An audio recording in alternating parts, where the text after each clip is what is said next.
নমস্কার, শেফ প্রদীপের রান্নাঘরে তোমাদের সবাইকে স্বাগতম জানিয়ে আজকের ভিডিও আমি স্টার্ট করছি।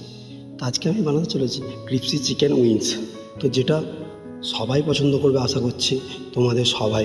তো এটা বানাতে গেলে যেটা যেটা লাগে, প্রথমে নিয়ে নেবে আদা রসুন পেস্ট, তারপর সল্ট, তারপর লঙ্কা গুঁড়ো অ্যান্ড কাশ্মীরি চিলি পাউডার, জিরা পাউডার অ্যান্ড গরম মশলা আর ধনেপাতা চপ। দুটো ডিম নিয়ে নেবে। তারপর আমি এখানে উইংস নিয়েছি, তো তোমরা চাইলে লেগ পিসও ইউজ করতে পারো, আর ময়দা, আর তারপর বিস্কুট গুঁড়ো।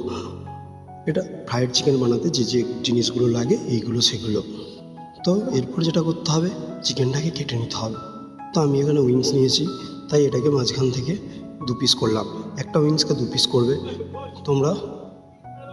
মাঝখান থেকে হাফ চিড়া মেরে নেবে, দুটো করে দাগ মেরে নিচ্ছে আমি এখানে। দেখো, তোমরা লেগ পিস নিলেও এইভাবেই ঠিক দাগ মেরে নেবে। এদিকে একটা, এদিকে দুটো, ওদিকে দুটো। তো এইভাবেই দাগটা মেরে নেবে।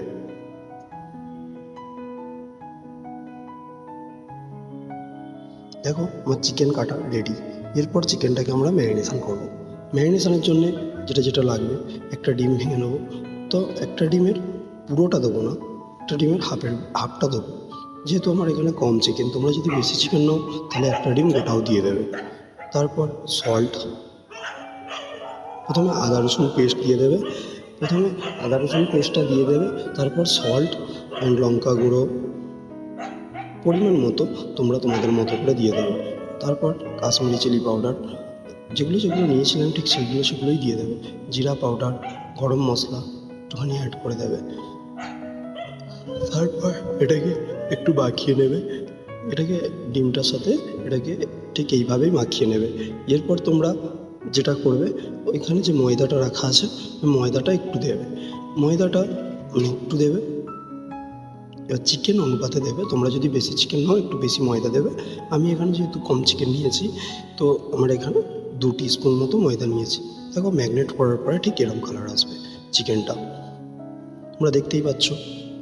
এটাকে 20 মিনিট ছেড়ে দিতে হবে। 20 মিনিট পর আবার আমি যে একটা ডিম ছিল সেটাকে ফাটিয়ে নেব। ডিমটাকে ফাটানোর পরে দেখতে পাচ্ছ। তো এবার উইংসটাকে আমি বাঁধবো।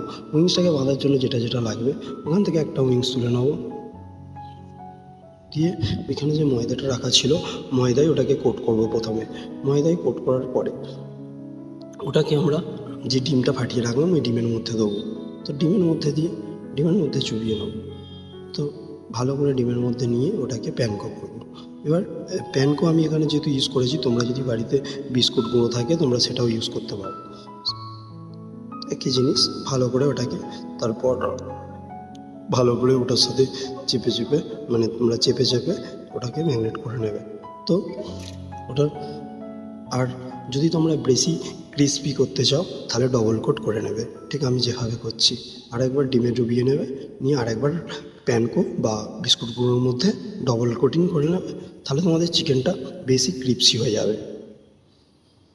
দেখো, এইভাবেই আমি প্রত্যেকটা করে নিচ্ছি। যতগুলো নিয়েছি প্রত্যেকটা করে নিয়েছি। করে নেওয়ার পরে ঠিক এরম লুক আসবে, এরম লুকটা আসবে। তারপর দেখতে পাচ্ছ অয়েলটা আমি আগে থেকে গরম করতে দিয়েছিলাম। মিডিয়াম ফ্লেমে তোমরা এগুলোকে ছেড়ে দেবে। তো আমার এখানে যেহেতু 1 প্লেট অর্ডার আছে, তো আমি 4 পিস ছেড়েছি। তো এটাকে তোমরা 15 মিনিটের মতো মিডিয়াম ফ্লেমে পাকাবে। কেননা টাইমার দেখে তোমরা 15 মিনিট পর এটাকে ঠিক এইভাবে মিডিয়াম ফ্লেমে এটাকে পাকাবে। তো ওটা ওদিকে 15 মিনিট হতে হতে আমি এদিকে প্লেটিংটা করে নেব। প্লেটিং করার জন্য আমি এখানে নিয়েছি একটা টমেটো আর দুটো ধনেপাতা। তো টমেটোটাকে ঠিক আমরা এইভাবেই টমেটোটাকে ছাড়িয়ে নেব।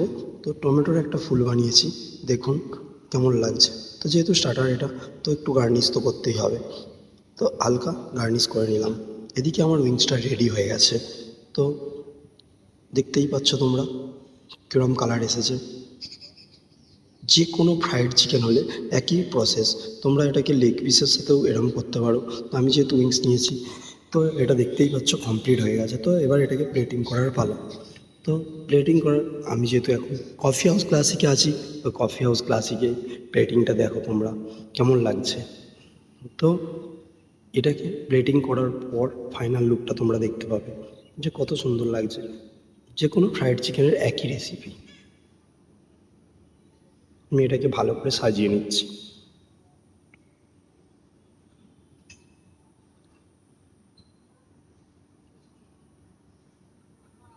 লাস্ট তোমরা এটার উপরে চাট মশলা, পেরি পেরি মশলা সব এগুলো যে কোনো একটা তোমরা দিতে পারো। আমি এখানে পেরি পেরি দিয়ে দিয়েছি, কিন্তু প্যান কষাতে পেরি পেরিটা আমার ভালো লাগবে। বাড়িতে যদি তোমাদের পেরি পেরি নাও থাকে তোমরা এটাতে একটু চাট মশলা ইউজ করতে পারো। দেখো, এটা আমার রেসিপি, আশা করছি তোমাদের সবাইয়ের ভালো লাগবে। যেহেতু আমার এগুলো সব ফেভারিট ডিশ, তো এটা তোমরা একবার ট্রাই করে প্লিজ জানাবে। আর যদি ভিডিওটা ভালো লাগে লাইক, কমেন্ট, শেয়ার করতে ভুলো না।